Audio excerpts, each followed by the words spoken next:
17세기 전 세계는 심각한 위기에 빠져 있었다. 프랑스에서는 대규모의 농민 반란이 있었다. 러시아에서도 대규모의 농민들이 반란을 일으켰다.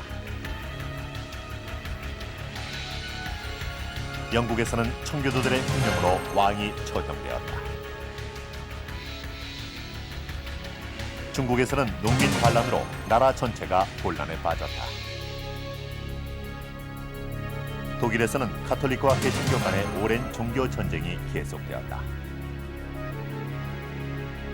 이렇게 17세기 전 세계적으로 잇따라 일어났던 폭동과 반란, 그리고 전쟁, 그 원인은 무엇일까?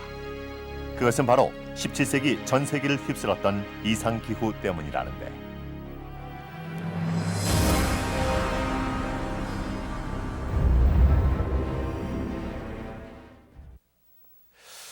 우리가 자주 거론하고 있는 이야기 중에 하나가 바로 엘니뇨 현상입니다. 이 엘니뇨 현상으로 인해서 전 세계적으로 기상이변이 나타나고 있습니다. 그것들 중에 하나가 인도네시아에서 일어난 극심한 가뭄이나 또 대형 산불, 또 아리조나 사막에서의 홍수와 같은 우리가 감당할 수 없을 정도의 그러한 큰 재해가 일어나고 있는 것입니다. 그런데 17세기에도 이와 유사한 기상이변이 나타나고 있습니다. 하지만 우리는 지금까지 이 17세기의 기상이변에 대해서 그다지 큰 관심을 가지지 않았습니다.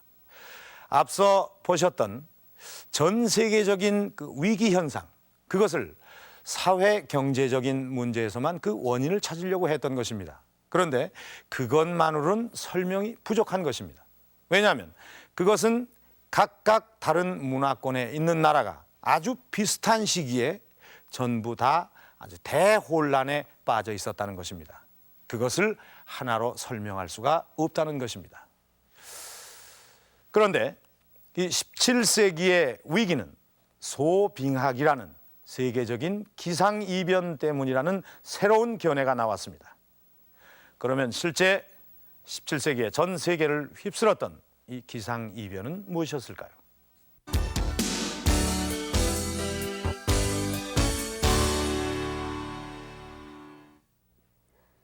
17세기엔 전 세계적으로 기상이변이 속출했습니다. 유럽의 알프스 지역에서는 빙하가 산 아래 마을까지 내려왔습니다. 알프스 산맥에서 가장 높은 산인 몽블랑 산의 빙하가 산 아래 위치한 샤모니 마을까지 내려오기도 했습니다. 이렇게 빙하가 마을 아래까지 내려오자 그 지역의 주민들은 이러다가 들과 마을까지도 사라지는 것이 아닌가 걱정했었다고 합니다. 한편 영국에서는 템즈강이 얼어붙었습니다. 이것은 흔한 일이 아니었습니다. 영국은 서한해양성 기후에다가 멕시코 난류가 만나는 곳에 있는 곳으로 늘 1년 내내 비교적 따뜻한 기온을 갖고 있는 곳입니다. 그런데 바로 한파가 몰아닥치면서 이 템즈강이 얼어붙었던 겁니다. 그런가 하면 스코틀랜드의 여러 산들은 1년 내내 눈에 덮여 있었고 아이슬란드의 바다엔 북극의 얼음이 떠내려와 어민들의 피해가 컸습니다. 이상 한파는 농작물에도 영향을 끼쳤습니다. 일부 지역에서는 포도 수확 시기가 늦어졌는가 하면은 어떤 지역에서는 포도 농사가 아예 흉작이었습니다. 이러한 기상이변, 서구에서만 있었던 것은 아닙니다. 동양으로 건너와 중국에서는 살구와 복숭아의 개화 시기가 늦어졌습니다. 중국 강서성에 있는 감귤 농장에선 추위 때문에 감귤 농사가 흉작이었습니다. 매년 흉작이 거듭되면서 아예 농사를 짓지 않는 농장도 늘어갔습니다. 이러한 한랭한 기후 현상은 17세기 전 세계에서 나타납니다. 200만 년 전에 있었던 이 대빙하기, 그거에 비해서 요 17세기를 중심으로 해서 한 15세기에서 19세기까지 그때보다는 좀 기간이 짧았고, 또 그다음에 기온이 내려가는 정도도 그저 1도씨 내외 이런 정도로 기온이 하강을 해서 아주 선선하고 이렇게 한랭한 기후가 있었다. 그래서 그 시대를 이제 서빙기라 이렇게 얘기하는 겁니다. 17세기에 전 세계적으로 나타났던 기상이변의 원인은 바로 소빙하기 때문이었습니다. 글쎄요, 1도의 변화가 뭐 그리 대단한 것인가 의문을 가지실 수도 있겠습니다만 한 가지 예로 엘니뇨 현상 때문에 요즘 지구가 더워지고 있다고 합니다. 하지만 그 변화폭은 불과 0.5도입니다. 그런데도 세계 곳곳에 기상이변과 또 재해가 잇따르고 있습니다. 그러니까 1도의 변화, 1도가 떨어졌다는 것이 얼마나 큰 영향을 주는가 하는 점은 앞서 화면에서 보셨던 것처럼 농작물이나 일상생활에 큰 영향을 미쳤다는 것으로 알 수 있습니다. 그렇군요. 이 평균 기온이 1도 떨어지는 것이 우리에게 이렇게 큰 영향을 끼치는군요. 그렇다면은 17세기에 전 세계적으로 나타난 이 소빙하기 현상은 이 농작물에도 상당한 피해를 주었을 것 같습니다. 더군다나 인구의 대부분이 식량 생산에 의존하던 시대였기 때문에 그 영향력은 상당히 컸을 겁니다. 17세기 전 세계적인 위기에 또 하나의 중요한 요인으로 이 소빙하기의 기상이변을 이야기하는 것은 바로 이런 이유 때문입니다. 그렇다면 그 시대의 조선은 어땠을까요? 조선에도 이 한랭한 기후 현상이 나타났을까요? 400여 년 된 나무의 나이테를 통해서 그 시대의 17세기의 그 기후를 알 수 있다고 합니다. 나무의 나이테를 가지고 어떻게 지금으로부터 400년 전의 기후 상태를 알 수가 있을까요? 지금 제 옆에 있는 이 나무는 약 400년 정도 된 나무입니다. 이 나무를 가지고 17세기 조선의 기후를 복원해낼 수가 있다고 그러는데요. 어떻게 복원을 해낼 수 있는지, 그리고 또 실제 17세기 조선의 기후는 어떠했는지 알아보도록 하겠습니다. 선생님 안녕하세요. 안녕하세요.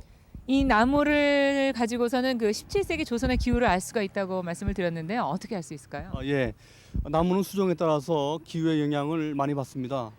잣나무나 전나무 같은 경우는 기온의 영향을 많이 받고요.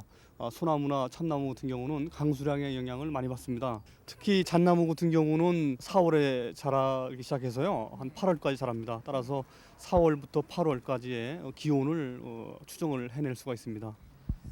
이 나무는 이 충청도 지방에서 지금 자라고 있는 나무잖아요. 네. 그러니까 이 충청도 지역의 기온을 대변할 수는 있겠지만 이 전국 평균치는 어떻게 알 수가 있을까요? 예, 전국 평균치를 알기 위해서는 많은 곳에서 많은 나무에 대한 시료를 채취를 해야 됩니다. 예를 들면 설악산, 지리산, 소백산과 같은 곳에서 많은 나무들을 채취를 해서 분석을 해야 되겠습니다. 그렇다면 이제 나이테를 한번 봐야 될 것 같은데 그럼 여기서 이제 직접 나무를 잘라야 되나요? 어떻게 해야 되나요?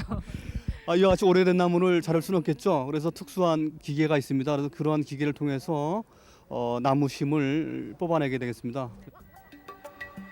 나무심을 뽑아내기 위해서는 우선 속이 비어있는 드릴을 나무의 중심부에 꼽습니다. 그리고 축출기라는 기구를 이용을 해서 드릴 속에 있던 나무심을 뽑아냅니다.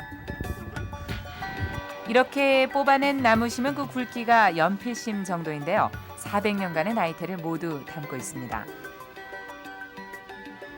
채취한 나무심을 충북대 연륜연대 실험실로 가지고 왔습니다. 이곳에서는 나이테의 넓이와 밀도 등을 조사를 해서 다양한 분석을 해내는데요. 그 대표적인 것이 기온과 강수량이고요. 유물의 제작 연대를 밝혀내기도 합니다. 나이테가 결국은 기후의 기록이기 때문에 어떠한 기간 동안의 그 나이테의 패턴은 아주 독특하게 나타납니다. 그래서 그 독특한 패턴을 이용해서 유적에서 출토되는 그 목재에 있는 나이테를 정확하게 언제 나이테인지를 알아내서 그 유적의 연대를 알아낼 수가 있습니다. 네. 자, 그러면 직접 한번 이 나이테로 이제 실험에 들어가 볼까요? 17세기 평균 기온을 알아내기 위해서 앞서 채취한 나이테와 함께 전국 각지의 나무를 분석해 보기로 했는데요. 우선 나무의 연륜을 확인하기 위해 나이테의 개수를 정확히 셉니다. 예, 측정을 일단 나이테의 넓이를 측정을 하겠습니다. 이번엔 400년간의 나이테의 간격을 0.01mm까지 자세히 측정해서 컴퓨터에 입력합니다. 그리고 나이테의 간격에 따라 기온을 추정하게 되는데요. 그 기준으로 삼는 것이 현재의 나이테의 넓이입니다. 현재의 나이테의 간격과 온도의 관계를 분석하면 400년 전의 나이테로 기온을 분석해낼 수 있는 거죠.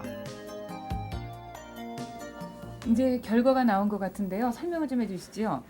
예, 이것이 지난 과거 400년간 4월부터 8월간의 평균 기온을 나이테로부터 복원한 것입니다. 네. 1600 1720년부터 1720년까지의 기온이 매우 낮았다는 것을 알 수 있습니다. 네, 기온이 얼마나 낮은 거죠? 네, 또 예. 차이가 나나요? 400년간 평균 기온이 19.5도였고요.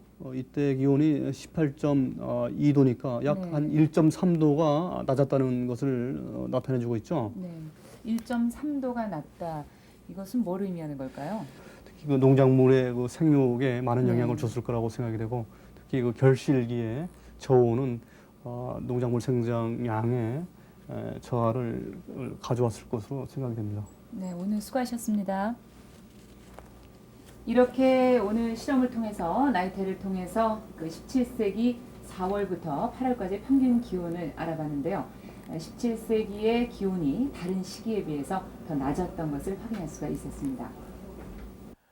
네, 나이테를 분석해 본 결과 조선의 평균 기온이 다른 시대보다 1.3도가 낮았습니다. 이 실험 결과를 통해서 조선에도 소빙하기가 있었다는 사실을 추정해 볼 수가 있었습니다. 그럼 당시 조선에는 어떤 기상이변이 있었던 것일까요?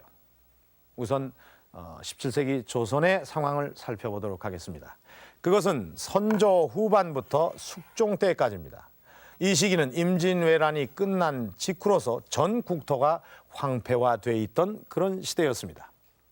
그리고 얼마 되지 않아서 병자호란을 겪었고 또 삼전도에 굴욕을 당했으며 예송 논쟁으로 남인과 서인 간의 그 당쟁이 치열해지던 그런 시대였습니다. 이러한 사건들이 17세기 조선을 대표하는 몇 가지 사건들이었습니다. 그러나 우리는 그 당시에 있었던 기상이변이나 자연재해에 관해서는 잘 들어보지 못했던 것 같습니다. 실제 17세기 조선의 그 기후는 어떠했을까요? 또 그로 인한 재해는 어느 정도로 심각했던 것일까요? 실록을 바탕으로 17세기 조선에서 있었던 기상이변이나 그 피해 상황을 재구성해 봤습니다.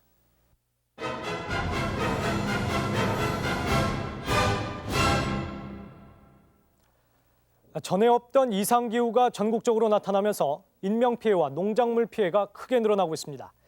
함경도 함흥지방에서는 천둥번개가 치면서 비와 우박이 번갈아 내렸는데 우박이 큰 것은 밥그릇만 하고 작은 것은 주먹만 했습니다. 이번에 큰 우박으로 온갖 곡식과 초목이 부러지고 탐스럽게 익어가던 과일도 떨어졌으며 12살 된 아이가 우박에 맞아 숨지고 무수한 까마귀와 꿩, 까치, 비둘기들도 맞아 죽었습니다. 그런가 하면 함경도 단천 지역엔 연일 서리가 내려서 마치 눈이 온 것 같았습니다. 함경도 갑산 지역에서는 실제로 때 아닌 눈이 내렸고 냇물이 모두 얼었습니다. 8월에 얼음이 얼고 눈이 내린 것은 전에 없던 일입니다. 이러한 이상기후가 잇따르면서 농작물 피해가 심해지자 함경도 지역 농민들의 통곡 소리가 끊이질 않고 있다고 감사가 보고했습니다. 한편 전라도 화순에서는 큰 바람이 불어서 소나무 수백 그루가 부러지고 9살 난 아이가 바람에 날렸다가 떨어져 숨졌습니다. 노인들은 이 바람을 보고 전에 없던 악풍이라고 했습니다. 충청도 태안 등 연해 지역의 내고을에도 바람이 불어 배가 침몰했습니다. 이 사고로 배에 타고 있던 90명이 모두 숨졌습니다. 또 경상도 합천에서는 큰 비로 냇물이 범람해서 논밭과 마을 골목들이 물에 잠겼습니다. 이 큰 비로 4명이 실종됐고 벼곡식도 모두 물에 떠내려갔으며 집에도 물이 들어가서 주민들은 높은 지대에 피신해 있습니다. 이렇게 이상기후가 속출하고 있는 가운데 하늘에서도 이상현상이 나타났습니다. 하늘에서는 노란색 기운이 해를 가려 마치 일식이 있을 때와 같이 사방이 어두워지면서 북방에서는 천둥이 쳤습니다. 사람들은 이를 두고 불길한 징조라며 불안해하고 있습니다. 이상기후로 인한 농작물의 피해가 심해지자 백성들은 심각한 기근 현상에 시달리고 있습니다.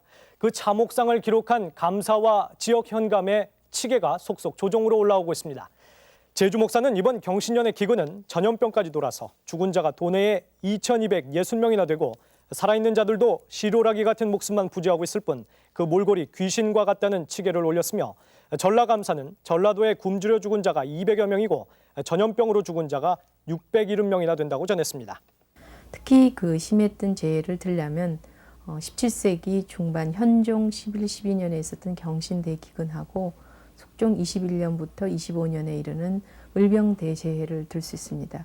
이 재해의 정도가 어느 정도였는가를 당시에 있었던 호적 인구 조사를 바탕으로 말씀을 드리자면 경신대기근에는 전체 조선 인구 500만 중에서 약 50만 명의 인구가 감소된 것으로 나타나고 그 숙종년간 을병대제해 때는 700만 명에 달하던 인구가 약 150만 명이 줄어든 550만 정도로 통계 수치가 기록되고 있습니다. 대기근으로 살기가 어려워지자 민심이 흉흉해져서 전에 없던 사건들이 잇따라 일어나고 있습니다. 도랑에 갓난아이를 버리는 일이 비일비재하게 일어나고 있고 심지어는 노비가 두 아이를 삶아먹은 끔찍한 사건까지 일어났습니다. 그런가 하면 공동묘지마다 파헤쳐진 무덤이 늘어가고 있는데 밤이면 굶주린 자들이 남의 무덤을 몰래 파헤쳐서 시신의 여미를 훔치기 때문입니다. 이렇게 무덤 도둑이 늘어나던 중 남원에서는 노비 일명과 최일이 남의 무덤을 파서 여미를 훔친 뒤 그 옷을 팔다가 시신의 친척에게 발각됐습니다. 이들은 춥고 배고파서 그랬다며 선처를 구했지만 형조에서는 이는 강도보다도 더 심한 행위이기 때문에 용서할 수 없다고 했습니다. 지금까지 보신 것처럼 17세기에 전국적으로 나타난 이상기후는 극심한 기근으로 이어졌고 사회적인 혼란을 야기시켰습니다. 네, 실록을 통해서 보면 조선에서도 이상기후와 또 그로 인한 재해가 심각했었다는 것을 알 수가 있습니다. 이것으로 조선에도 소빙하기가 있었다는 사실을 다시 한번 확인할 수가 있는 것입니다. 지금까지 서구에서 이루어져 왔던 소빙하기에 대한 연구는 나이테 연구나 또는 포도 수확 시기와 같은 과학적인 방법을 통해서 이루어졌습니다. 그러나 이 과학적인 방법은 서구 학자들에게 소빙하기가 있었다는 사실을 확인시켜 주기는 했지만은 그 원인이나 사회적인 영향에 대해서는 속 시원하게 대답을 해줄 수가 없었던 것입니다. 그런데 앞서 보셨던 것처럼 우리의 실록에는 그러한 이상기후나 또 자연재해에 관한 그런 풍부한 기록들이 있었기 때문에 서구 학자들이 벽에 부딪혔던 그 소빙하기에 대한 그 원인이나 사회적인 영향을 추정해 볼 수가 있다는 것입니다.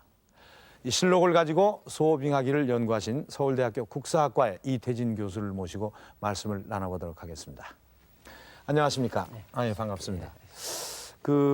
이 실록에 이상기후나 또 재해 기록들을 나와 있는데 그런 것들을 분석하셨다고 하는데 어느 정도의 기록이 남아 있습니까? 예, 뭐 제가 여러 해 동안 조사를 해본 결과는 여기 그 표에서 보면 알 수 있듯이 네. 근 3만 건 정도가 나왔습니다. 네.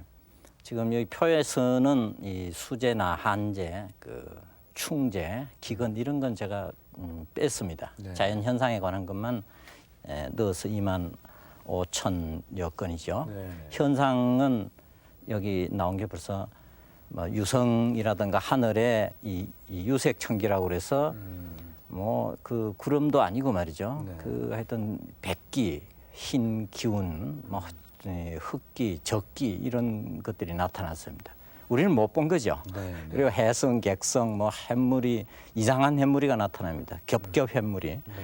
이런 등등 뭐 많은 현상이 나타나고 있죠. 지진에 관한 것도 있고요. 그래서 이렇게 그 풍부한 기록은 다른 나라 어느 기록에도 네. 이 장기적으로 이게 관찰된 건 없습니다. 이게 정말 참 대단하군요. 네. 그런데 이 실록의 이런 기록들에 대해서 새삼 놀라게 되는데 이 중에서 어떤 기록으로 이 소빙하기의 현상을 얘기할 수 있을까요? 예, 그 소빙하기라고 그러면 이제 그 기온이 내려갔다 하는 얘기인데요. 네네. 이 20여 가지 현상 중에 거기에 해당하는 것들이 결국 우박, 네네. 그리고 서리, 그리고 때 아닌 눈, 뭐 이런 것들이 되겠습니다. 제가 그것만 모아서 이 표로 그려본 결과 되게 이런 그 그림이 나타났는데요. 여기 보시듯이 이 1400년대 말, 1480년부터 이런 현상이 급격히 올라갑니다. 네. 여기 이 계곡이 깊이 내려가 버린 건 임진왜란을 해서 기록이 없어져서 그렇습니다. 그러니까 본래는 이런 산이 되겠죠. 네. 이런 큰 산이 그려지는데 이 때 아닌 눈은 말이죠. 5월, 6월, 7월 여름 한여름에도 막 눈이 내리고 있습니다. 그런 뭐 이런 현상들이 그대로 증명해 준다고 하겠습니다. 그러니까 이제 이런 기록들을 통해서 소빙하기가 있었다는 사실 그리고 또 그 기간도 알 수가 있는데 그 원인은 어떻게 알 수가 있습니까?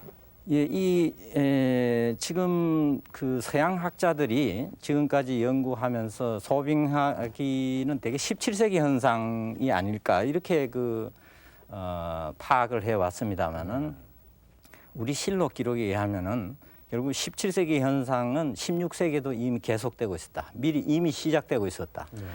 그리고 그 원인을 이 서양의 천문학자들은 자기네대로 어떤 근거를 가지고 한 겁니다만은 태양 흑점 활동이 쇠퇴해서 거의 중지해버리고 이렇게 돼서 발열 발광이 안 돼서 지구에 이 기온이 내려갔다 이런 가설적인 해석을 내놨는데요. 우리 실록은 그거하고 틀렸어요. 달랐습니다. 아주 달랐는데 여기 표에 보시듯이 유성이 그렇게 많이 떨어지고 있습니다. 이 전기간에. 그 앞뒤에는 그냥 없어져 버립니다. 그러니까 우리가 전혀 못 보던 그런 지금 현대인들은 경험하지 못하는 현상이 이 시기에 이렇게 장기간 250년간 계속됐습니다. 그러니까 소빙기라는 것은 우리 실록에 의해서 16세기부터 18세기 전반기까지 약 250년간 계속됐다는 이런 결론이 얻어집니다. 그러니까 유성이 그렇게 많이 떨어졌다는 건 유성은 별똥별 아닌가요? 예, 그렇죠. 그건 제일 작은 거고. 네. 사실 우리 실록의 그 기록은 그냥 슈팅 스타라고 슉 지나가는 네, 그거는 기록되지 않았습니다. 네. 상당한 크기로 그리고 또 소리를 내고 날아가면서 꼬리를 달고 있는 그런 유성들입니다. 그러니까 이건 크기가 지금 오늘날 만약 그런 게 나타나 가지고 휙휙 날아간다고 그러면 상당히 많은 공포감을 줄 수 있는 그런 종류의 유성들이 그렇게 떨어졌습니다. 그리고 이 유성이 지금 기후에 미치는 영향을 설명하는 데는 제가 그 천체 물리학 하는 분의 도움을 받아서 이 설명 체계를 세울 수 있었습니다만은 소위 한 1980년에 나온 학설로 미국의 그 노벨 수상자인 물리학 수상자인 루이 알바레즈라는 분의 학설, 공룡 소멸설로 많이 알려져 있죠. 6,500만 년 전 지구에 거대한 운석이 떨어지면서 그것이 거기에서 발생한 분진이 지구 태양을 완전히 가립니다. 그래서 급냉 현상이 일어나서 수년간 그렇게 계속되는 속에 이 초목들이 다 죽습니다. 그러니까 초식 동물로서 공룡이 먹을 게 없어서 추위에도 못 견뎠지만 그냥 그대로 죽었다 이런 학설이 나오는데요. 그 학설에서 얘기하는 현상들이 그런 거대 운석은 아니지만은 그보다는 훨씬 적은 운석들이지만은 다량의 운석이 장기적으로 우리 실록에 여기 기록된 거 한 3,000여 건이 됩니다. 거의 여기에 이 250년간 집중적으로 되어 있는데 500년 중에 250년간에 90%가 이 기간에 있습니다. 그래서 결국은 규모는 그 사이즈는 적지만 장기적으로 다량이 떨어지면서 분진이 이 대기 중에서 타고 폭발하고 이러면서 쌓이면서 역시 이 태양의 일사를 차단해서 결국은 지구의 기온을 떨어뜨렸다 하는 이런 그 해석이 성립합니다. 그러니까 이 실록에 기록되어 있는 그런 것들로 이 소빙하기에 대한 어떤 의문을 풀 수 있는 건가요?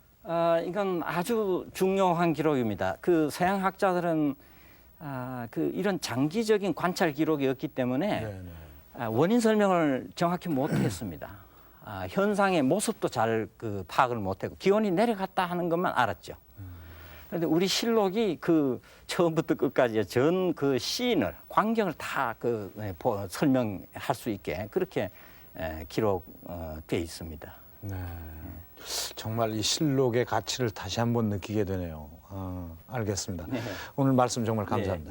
고맙습니다. 지금으로부터 300~400년 전에 있었던 것으로 추정되는 소빙하기의 기간과 원인을 분석해 볼 수 있는 것은 그 기후에 대한 많은 기록을 가지고 있는 실록이 있었기에 가능한 일인 것 같습니다. 그런데 여기서 한 가지 궁금한 것은 그 시대에 어떻게 이렇게 많은 기록들을 빠짐없이 관찰해서 실록에 실을 수 있었을까요? 지금의 기상대와 천문대에 해당하는 기관으로 조선시대엔 환상감이 있었다. 이곳엔 영의정을 총책임자로 해서 34명의 전문 지식을 갖춘 관원이 있었으며 비상시엔 임시직을 뽑아서 운영했다.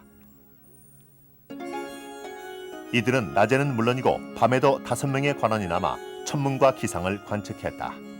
이렇게 24시간 내내 관측한 것을 하나도 빠짐없이 기록해 놓았다. 당시 관상감에서 작성했던 서운관지를 보면 시해성, 객성과 같은 하늘의 현상과 기상 현상을 꼼꼼히 기록해 놓고 있다. 그럼 지방에선 어떻게 관측하고 기록했을까? 중앙에서는 주로 관상감에서 그 기록들을 관리를 했습니다. 하지만 지방의 경우에도 중앙에서 취재라는 간단한 시험을 통해서 파견된 관리가 있어서 그 지방에서 일어나는 모든 천문 관계 기록들을 정리를 하고 그런 기록들을 수령이나 또는 관찰사에게 보고를 했던 것으로 보입니다. 그리고 수령이나 관찰사는 그 기록들을 빠짐없이 중앙에 보고를 했고 만약에 그런 기록들이 누락될 경우 상당한 문책을 받는 등 굉장히 엄중하게 관리가 되고 있던 것을 볼 수가 있습니다. 이러한 관측과 기록을 가능하게 했던 것은 뛰어난 천문 관측 기구였다. 창경궁엔 지금도 관천대가 남아있는데 이 관천대 위에 간이라는 천문 관측 기구를 올려놓고 별의 움직임을 살폈다. 당시 이 관측 기구를 이용해 1463개의 별의 이름과 위치를 확인할 수 있었다. 규표는 정오의 해그림자를 이용해 1년의 길이를 측정하던 기구다. 이는 태양의 움직임에 따라 정오의 해그림자 길이가 달라진다는 이치를 이용해서 만든 것이다. 별시계는 별의 위치를 이용해서 시각을 알 수 있는 것이다. 이렇게 각종 천체 관측 기구를 이용해서 관상감에서는 별의 움직임을 관찰하고 일식과 월식을 예보했다. 또한 1년과 한 달의 정확한 날짜와 24절기도 알 수 있었다. 이외에 관상감에서는 기상에 대한 관측도 했는데 그 기구로는 풍기대가 있다. 대나무 끝에 세모꼴 깃발을 달아서 그것이 부는 방향과 강도에 따라 바람의 방향과 세기를 관측했다.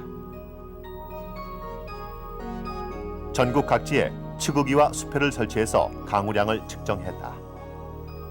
이러한 강우량 기록은 현재 1770년대부터 남아있다. 227년간의 서울의 강우량 기록이 수치적으로 정확히 남아있는 것이다. 이는 세계적으로 유례가 없는 것으로 지금도 교량을 설계할 때 이용되고 있다. 이 관상감의 관리 체계나 또 뛰어난 관측 기구들을 통해 우리는 조선이 얼마나 천문과 기상 관측에 심혈을 기울여 왔는지 알 수가 있었습니다. 그리고 그것은 이 직무를 소홀히 하는 이 관상감 관리나 지방 현감들을 엄격히 처벌하는 것에서도 알 수가 있었습니다. 정세진 씨, 네. 이 관련된 사례들이 있죠. 예. 이 관측을 틀리게 하거나 또는 직무에 소홀한 관상감 관원들을 엄격히 처벌하는 사례들은 실록에 아주 쉽게 볼 수가 있는데요. 우선 현종 6년 2월 20일의 기록을 보면 해성의 출현을 알리지 않았다고 해서 관상감 관원이 곤장을 맞았고요. 세종 4년 1월엔 일식 예보를 15분 앞당겨서 했던 관상관 관원 이천봉이 또 곤장을 맞았습니다. 그 밖에 또 어떤 기록들이 있습니까? 네, 지방의 기록들이 제대로 보고가 되지 않았을 경우에도 처벌을 받았는데요. 현종 10년 9월 9일 기록에는 지진을 보고하지 않은 광양 현감을 파직해야 한다는 논의가 나와 있습니다. 네, 지진을 보고하지 않았다고 해서 파직까지 논의하게 되는 거군요. 이렇게 엄격하게 관측을 하고 또 보고를 하도록 했기 때문에 지금 우리 실록에는 그 천재지변에 관한 많은 기록들이 남아있게 된 겁니다. 또 그리고 17세기 조선에서 있은 기상 이변과 그 원인도 추정해 볼 수가 있는 것입니다. 사실 이 과학기술이 발달된 지금도 이 천재라고 불리우는 자연재해는 막아내질 못하고 있습니다. 그렇다면 그 시대에 소빙하기의 그 기상 이변과 그 대재해를 어떻게 받아들이고 대처를 했을까요? 서양과 조선의 대처 방법은 아주 달랐습니다. 이상기후와 그로 인한 사회 혼란이 극심했던 17세기. 유럽에서는 마녀 사냥이 극에 달했다. 마녀란 약재를 다루거나 예언을 하는 사람들이다. 당시 유럽의 위정자들은 악마의 사주를 받은 마녀들이 하늘의 이상 현상을 만들어내고 비를 내리게 하며 농작물을 말라 죽게 한다고 믿었다. 이렇게 유럽에서는 자연재해의 책임을 마녀에게 물었으며 그로 인해 희생된 마녀는 50만이 넘었다. 많은 사람들이 고문으로 죽어가고 대부분 산채로 화형을 당하게 되죠. 근데 그러한 현상이 우리가 흔히 알고 있는 과학혁명의 시대라고 하는 17세기에 가장 많이 일어났다는 거죠.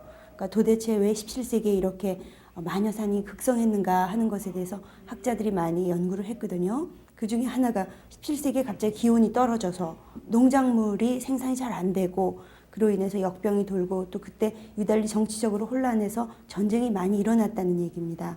이러한 사회적 혼란기에 그 혼란의 책임을 어디 다른 곳에서 찾을 수 없는 당시 엘리트들이 마녀라는 억압 집단을 하나 설정해 놓고 그들을 억압함으로써 어떤 사회 질서의 복귀를 꾀한 게 아닌가 그렇게 해석을 하고 있죠. 그럼 같은 시기 조선에서는 어떻게 대처했을까? 경신 대기근이 극심했을 때 현종은 다음과 같은 내용의 교서를 내린다. 요즘 가뭄과 홍수의 피해가 거의 없는 해가 없다. 이는 하늘이 나의 잘못을 깨우쳐 주려고 함이니 이에 반성하는 마음으로 새롭게 정사에 임하겠노라. 대신들도 마찬가지였다. 영의정을 비롯한 삼정승은 이번 재해는 자신들의 부덕에 소치라며 사직서를 냈다. 재해라고 하는 것은 국왕의 통치 능력에 대한 하늘의 심판, 잘못된 것에 대한 응징이라고 생각하는 재해관이 일반화되어 있어요. 그렇기 때문에 재해가 발생했다라고 하는 것은 자신의 통치 능력에 대한 위기 상황으로 비춰지게 되죠. 그렇기 때문에 왕을 비롯한 위정자들은 자기 자신의 재해에 대한 심각한 반성, 그 다음에 마음으로부터 우러나는 반성과 함께 이 재해에 대한 적극적인 대책을 마련함으로써 왕과 대신들은 반성의 의미로 근신에 들어갔다. 우선 왕은 반찬수를 반으로 줄이고 제사 때에도 음식의 양을 줄여 제사 비용을 줄였으며 궁중에서 음악을 연주하지 않았다. 또한 궁궐 내 호위 군사의 수를 줄였으며 관리들의 녹봉도 반 이상 삭감했다. 이와 함께 실질적인 구휼책을 폈는데 구황서의 발간도 그중 하나다. 솔잎으로 떡과 죽을 만드는 방법과 굶주림으로 빈사 상태에 빠진 사람을 살리는 방법 등이 구황 차료에는 소개되어 있다. 또한 이 시기엔 10여 종의 전염병 관련 서적이 발간되었다. 당시 대기근으로 전염병이 만연하자 그에 대한 처방법을 소개한 것이다. 이러한 실질적인 대책과 함께 조정에선 예를 강조했다. 예를 지켜야 재앙을 막을 수 있다고 믿은 것이다. 국가적으로 어려웠던 이 시기에 각종 예학 관련 서적이 출간되는 것도 이러한 이유에서다. 17세기 예학의 발달은 당시 극심했던 재해와 무관하지 않은 것이다. 조선에서는 천재지변을 하늘이 인간에게 내리는 꾸짖음이요 벌이라고 생각을 했습니다. 그래서 천재지변이 일어나면 인간 사회의 질서를 바로잡으려고 했고 그 일환으로 예를 강조했습니다. 그리고 그것은 예학의 발달에 영향을 미쳤습니다. 예학의 발달과 함께 250년간 지속된 소빙하기는 조선 사회에 또 다른 영향을 미칩니다.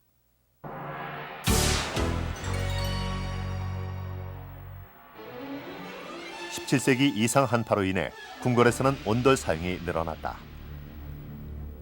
인조 8년 1월의 기록을 보면 선조때보다 온돌이 늘어나 땔감 수요가 늘었는데 구하기가 어렵다는 내용이 남아있다.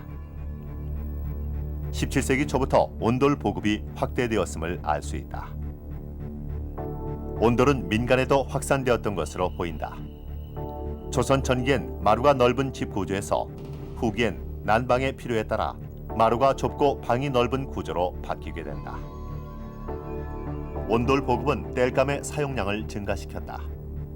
17세기 이후 도성 근방의 산이 민둥산이 되어 땔감을 구하기 어렵다는 기록과 그로 인해 비가 오면 하천이 자주 범람했다는 기록이 보인다.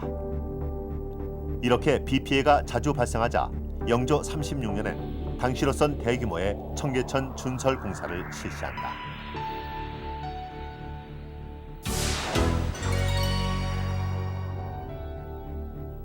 이 시기엔 그 이전의 방한복이었던 가죽옷 대신 촘촘하게 누빈 수옷이 대중화된다. 이러한 변화는 면화의 사용량을 증가시켰다. 이것은 17세기에 저술된 농가 집성에 그 이전의 농소에는 없었던 목화 재배법이 상세히 소개되어 있는 것으로도 알 수 있다.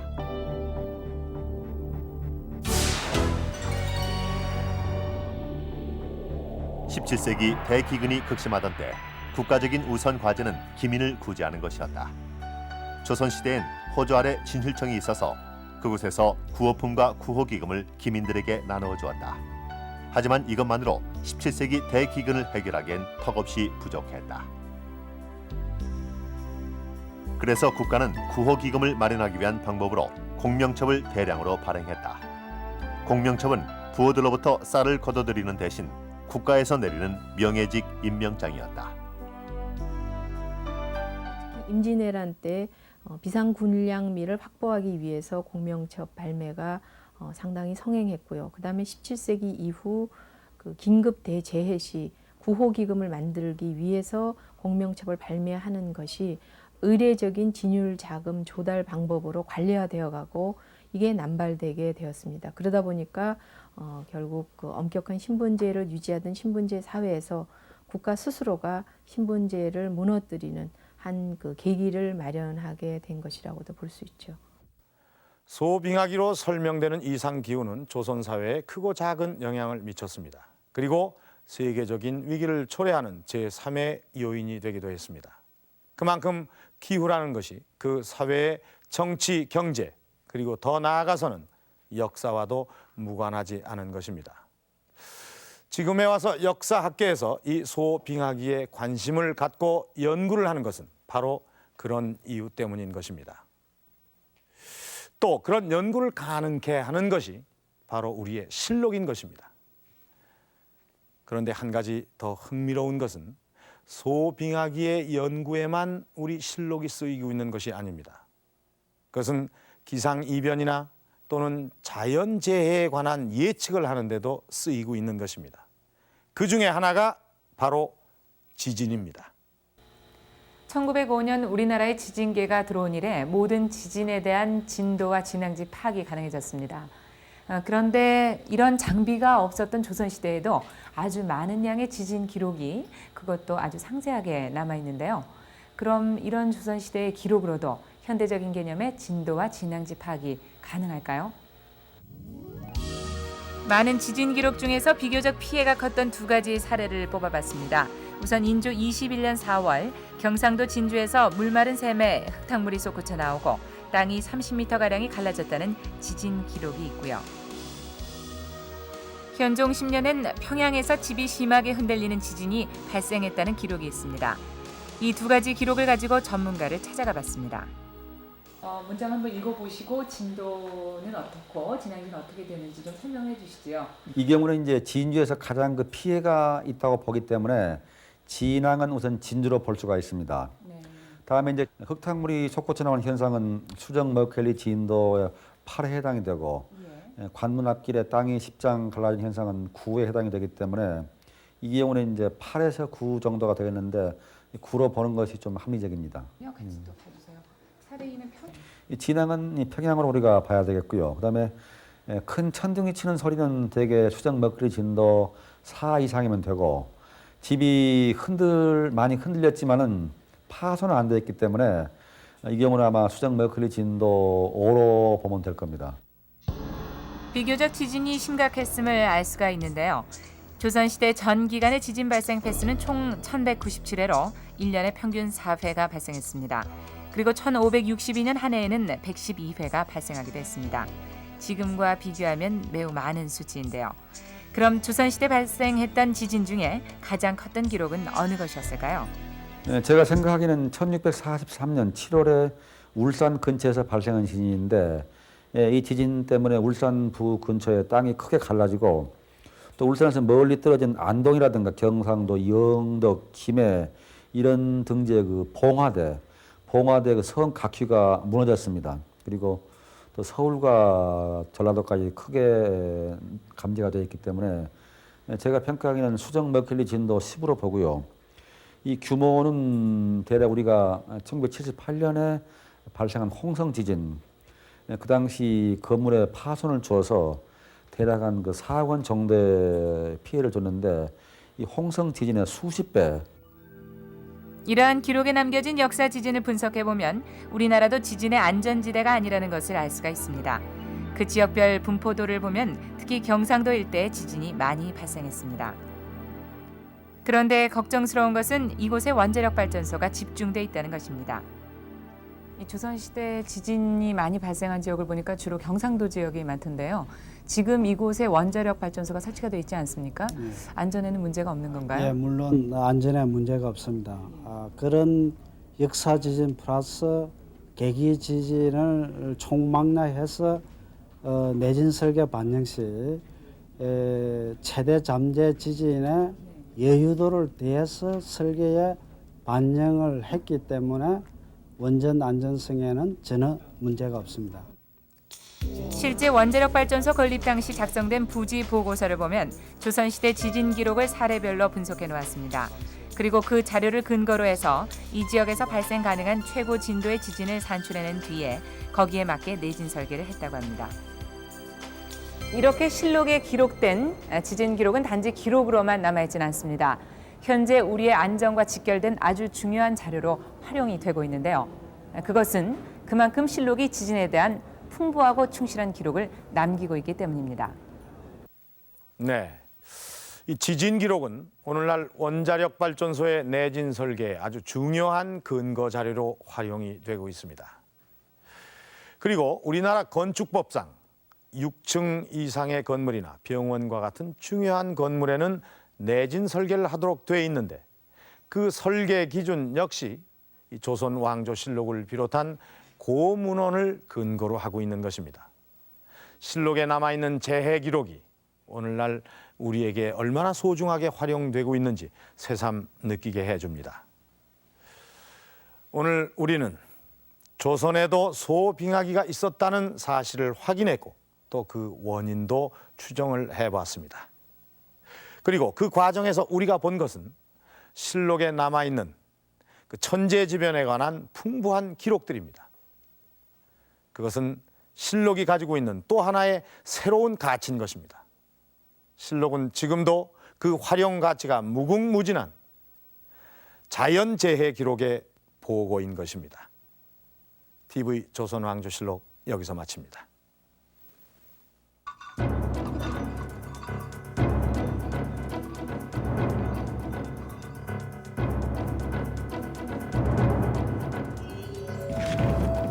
이 무슨 회개한 짓들이냐?